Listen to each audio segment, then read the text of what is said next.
Marvel Studios actor Randall Park thinks Hollywood is taking the wrong lessons from box office successes, says studios should look at wins in terms of representation rather than content.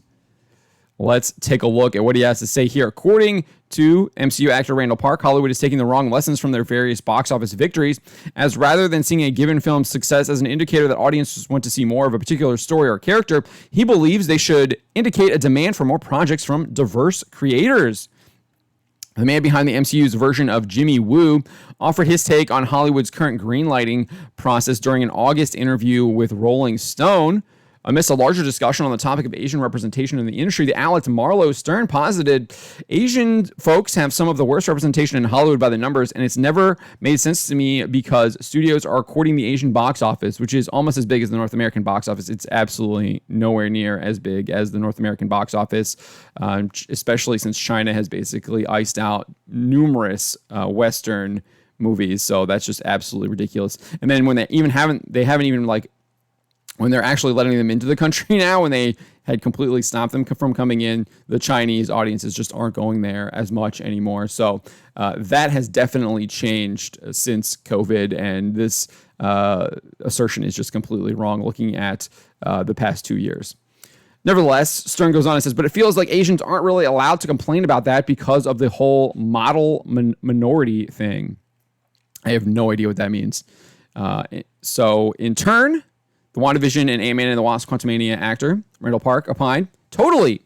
I feel like just in general, this industry is taking the wrong lessons. For example, Barbie is this massive blockbuster, and the idea is make more movies about toys. No, make more movies by and about women. Stern replied, right? The lesson here should be that you gave this brilliant independent woman filmmaker and Greta Gerwig the reins to a big blockbuster movie and had Margot Robbie star in and produce it. Park exclaimed, exactly. And then he said, think like that. It's Greta Gerwig.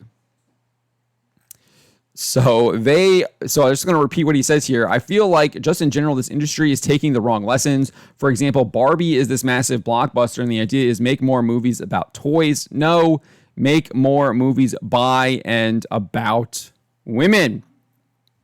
So I don't think that is the lesson either. I think just kind of focusing on gender is just absolutely absurd and stupid based on that. I think the idea that you're just going to, we made a toy adaptation, that's absolutely dumb and stupid too.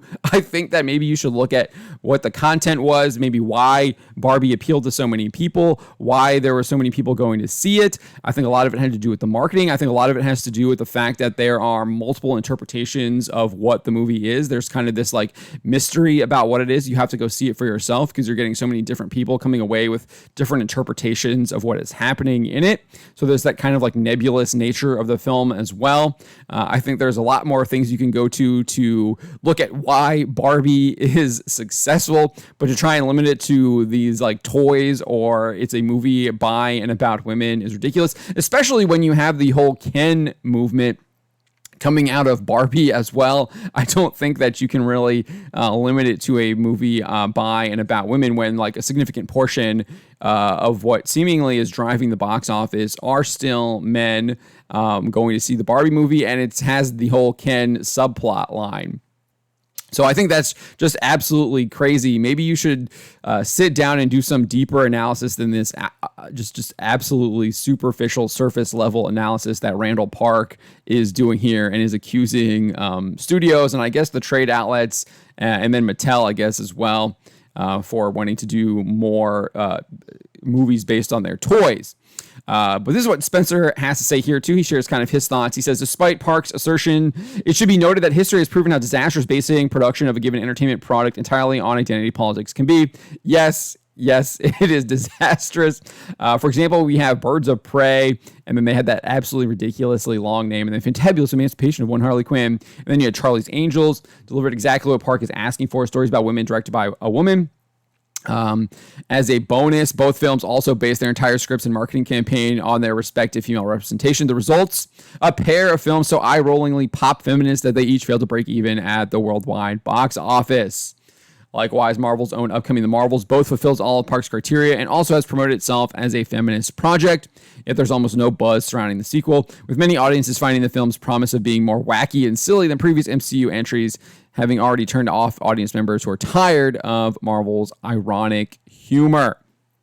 And again, doesn't just apply to films by women. You can look at Blue Beetle, featuring a story centered around a Latin American family and helmed by a Latino director. The bug-themed hero's solo outing has regularly been touted as a win for such representation.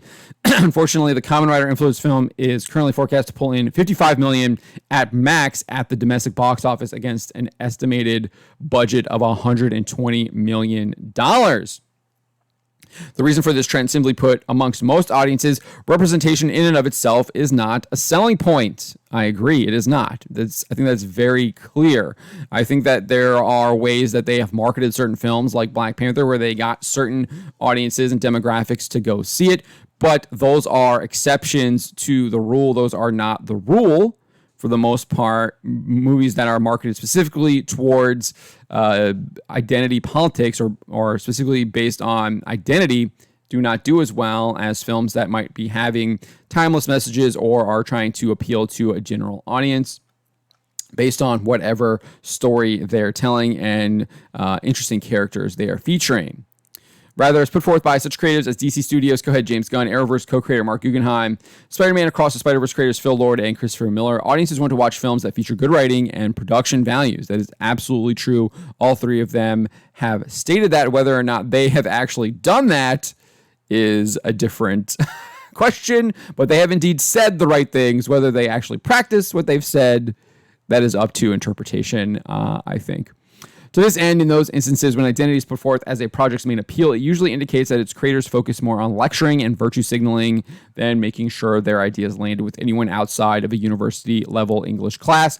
I think you could also apply that it might have some kind of like demoralization factor into it as well. There's obviously probably some more subversive elements that might not be so ham-fisted or in your face, where they're clearly trying to explain to you how the world should act. I think a lot of the Star Wars movies included that, where they featured Rey as the main protagonist. She could do everything at all. You have the men being absolute losers, could not figure out how things were working. They abandoned the universe to the whims of evil. They actually embraced evil as well, to some extent, with Luke Skywalker trying to attempt to murder his nephew and then abandoning the universe. And then you have the woman who comes in and is able to save the day. She's the one who's not abandoning the universe. She wants to fix it, put everything back together. Very clear messaging in those movies.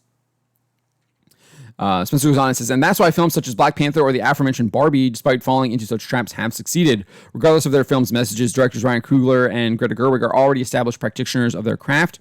As such, they know how to explore such themes while also being entertaining, though how successful they were at accomplishing this goal is up to each individual viewer. That kind of points out to what I was saying a little bit earlier about like the nebulous nature, about figuring out like what exactly is the messaging in the movie, what is this movie about.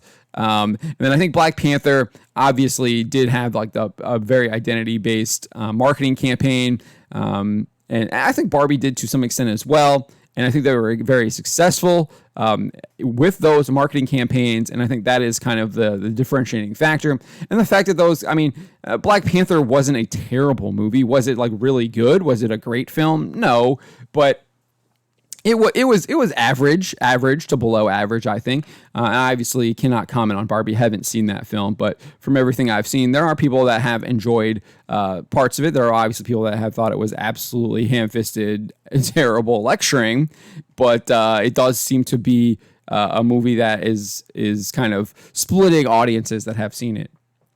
A success for Coogler or Gerwig shouldn't be minimized by being viewed in terms of victories for everyone who shares their immutable traits. Rather, they should be celebrated as victories for the individual filmmakers themselves, as it was their own efforts that brought the idea to the silver screen. I would also, again, point to the fact that the marketing teams were highly successful in those films. Black Panther, a little bit different, obvious. I think both films also rode the wave of success of their respective franchises. Black Panther, obviously, with Marvel Studios, just going on a super high there around the same time of Avengers Infinity War, Avengers Endgame, kind of like at the height of the Marvel Cinematic Universe. Barbie, obviously, it's one of the, I don't know if they've ever done a Barbie live action film before, but one of the most popular toys ever to be made, a cultural icon. So I think that has a lot to do with a lot of why those movies were successful as well. The fact that they were banking off of the